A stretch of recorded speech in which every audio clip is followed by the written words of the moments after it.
ഞാൻ 40 വർഷം കണ്ടു. ഓ 10 ദിവസം ഇവിടെ തങ്ങും. പിറ്റേന്ന് അമ്മ അകത്ത് കയറ്റി കഞ്ഞിയൊക്കെ കുടിച്ചിട്ട് എൻ്റെ വീട് പാലോട്. എന്തെങ്കിലും അനുഭവം ഉണ്ടോ എടുത്ത് പറയാനായിട്ടുണ്ട്. എനിക്ക് 3 മക്കള് തന്ന്. അപ്പോൾ പിന്നെ വീട്ടിൽ പ്രശ്നം, സ്ഥലം എഴുതി കൊടുത്തില്ലെന്ന് പറഞ്ഞ് ഭർത്താവും ഞാനും കൂടെ അവിടെ ചെന്നപ്പോൾ അമ്മ തരൂല്ല, ഇവിടെ വന്നപ്പോൾ എന്നെ കയറ്റൂല്ല.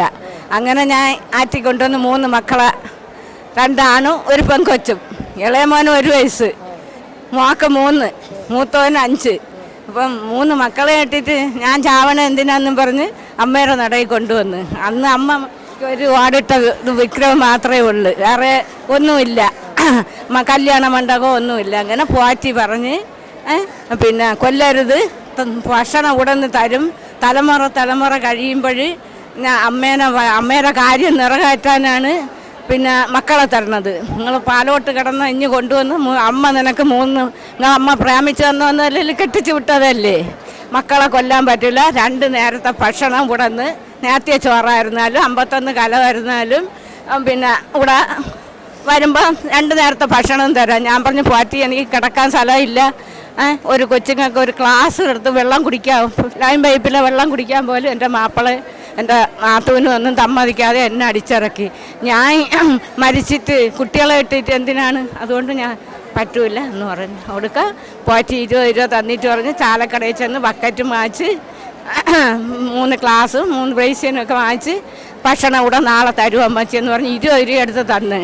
പോറ്റി അന്ന് വെടിപ്പരേരാത്, അന്ന് സൈക്കിളാണ്, മുട്ടത്തറയുള്ളൊരു പോറ്റിയാണ്, സൈക്കിളാണ്. അപ്പോൾ പോറ്റി അതുവരെ വെടിപ്പരേര അവിടെ പോയിട്ട് വന്ന് പറഞ്ഞ് അമ്മ എനിക്ക് വിശ്വാസം വരണില്ല, അമ്മേൻ്റെ വിഗ്രഹത്തിൽ നോക്കി സത്യം ചെയ്യണം, ഞാൻ കൊച്ചുങ്ങളെ കൊല്ലൂല, അമ്മയുടെ ഭക്ഷണം കൊണ്ട് അമ്മയുടെ നടയിൽ നിന്ന് വളർത്താമെന്ന് പറഞ്ഞ്.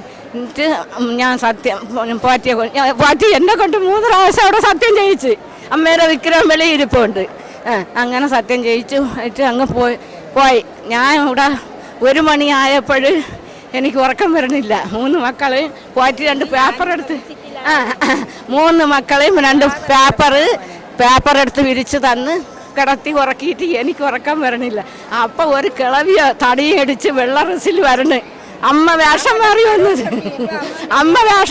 മക്കളെ നീ 5 മണിയായ തൊഴുവ ആള് വരുവുള്ളു, അതുവരെ മക്കൾ ഇവിടെ ഒറ്റയ്ക്ക് ഇരുന്ന ഇവിടെ കള്ളുകുടിയന്മാരും ആവാസന്മാരും ഒക്കെയാണ്. മക്കൾ വാ, എൻ്റെ വീട്ടിൽ വാ, എനിക്ക് ഒരു ചെറ്റമാടമുണ്ട്, വേറെ ആരുമില്ല, മക്കൾക്ക് പേടിയുണ്ടല്ലേ. ഞാൻ പറഞ്ഞു എനിക്ക് പേടിയുണ്ട് അമ്മ, ഞാൻ ജീവിച്ചിരിക്കും, എൻ്റെ ഉയരുള്ള കാലം ജീവൻ പോകുന്നേരം ഒരുത്തരും വരില്ല, മക്കൾ വാ, 3 മക്കളെയും വിളിച്ചെടുക്കും. അന്ന് ഇതാണ് വഴി, ഇവിടെ മടന്തക്കാറ്.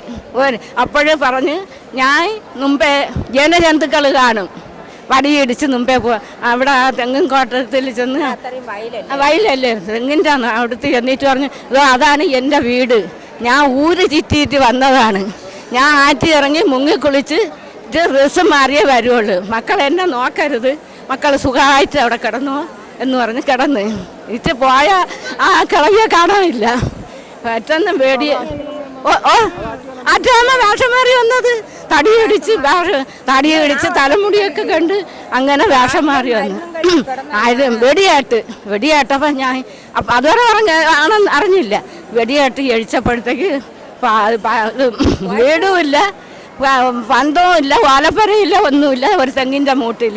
അപ്പോഴെനിക്ക് മനസ്സിലായി അമ്മ അപ്പോഴത്തേക്കുള്ള ഒരു വീട്. ഇപ്പം നമ്മൾ പാട്ടുകാരല്ലേ, ആദ്യം തന്നെ രൂപം 4 ചുറ്റും മറച്ചു. അപ്പം പിന്നെ ഞാൻ ആറ്റിലിറങ്ങി പടിക്കെട്ടിലിരുത്തി പിള്ളേരെ കുളിപ്പിച്ച് തലവാത്താൻ തോർത്തൊന്നുമില്ല. ഞാൻ 5 രൂപയ്ക്ക് മണ്ണാത്തിരിയുന്ന ഒരു അലക്ക് സാരി മാറ്റി കൊടുത്തോണ്ടാണ് എനിക്ക് സ്ഥലം വയ്ക്കാൻ പാലോട്ട് പോയത്.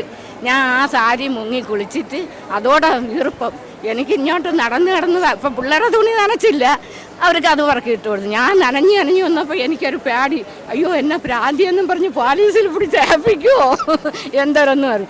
അതുവരെ പിന്നെ അപ്പുറം ആ മുക്ക് വരെ ഒന്ന് മടന്തക്കാട് ഒരു സൈക്കിൾ പോവാണ്. മക്കളെല്ലാം അമ്മയുടെ സഹായം, എനിക്കിപ്പോൾ 85 വയസ്സായി, അമ്മയുടെ സഹായം കൊണ്ട് 3 മക്കളും ചെറുമക്കളും എല്ലാം പിന്നെ നഷ്ടപ്പെട്ടു. അതിന് ഭർത്താവ് സ്ഥിതി അനുഭവിച്ച് കുറേ അനുഭവിച്ച് ഞാൻ ഇവിടെ 10 ദിവസം ഇവിടെ വന്ന് അമ്മയുടെ നടയിരിക്കും. അപ്പോൾ എന്നെ കെട്ടിച്ചുകൊണ്ട് വന്ന ഭർത്താവിൻ്റെ ആളുകളൊക്കെ ഇവിടെ ഉണ്ട്. ഞാൻ അവിടെയൊന്നും പോകില്ല.